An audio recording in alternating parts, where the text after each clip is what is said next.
The bellows, also known as the fire bellows, is a simple and wonderful invention of the ancients. Today, in the age of modern machinery, it has gradually disappeared. But for the villagers, that image is still vivid. With just a bellows, people can light a fire, smoke, cook, or forge iron. This is the tool that has kept many houses warm through.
The bellows works on a very smart principle. Just by pushing and pulling, it sucks air in on one side and blows it out strongly on the other side. No electricity, no fuel, just your hands and a little rhythm. The steady foo-foo sound echoes like the breathing of the countryside, gentle but durable.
Difficult years. The bellows are an indispensable item in every kitchen. Thanks to it, the fire burns higher, the pot of water boils faster, the hot meal is cooked with love and mother's hands. Just like that, the family meals in the past were always filled with kitchen smoke and the warmth from this small bellows.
For the blacksmith, the bellows is a close friend.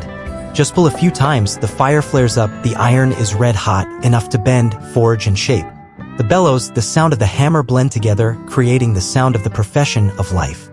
The whole village waits for the sound of the bellows to repair hoes, forge knives, make plows, to feed the whole season.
This bellows has been with my father for almost his entire life. When I was a child, I would sit by the fire watching him work, listening to the steady sound of the bellows and feeling at peace. Now, my father is old, the bellows are old, but the memories are still intact. Each sound of the bellows brings me back to the old days, warm, simple, and full of love.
Society changed, gas stoves, blacksmiths, electric stoves replaced the old bellows. Nowadays, bellows are not used much anymore, they only exist in memories and museums. But for me, it is not just a tool, it is a part of my childhood, of my homeland. Bellows carrying the breath of the land, of people, and of a time long gone.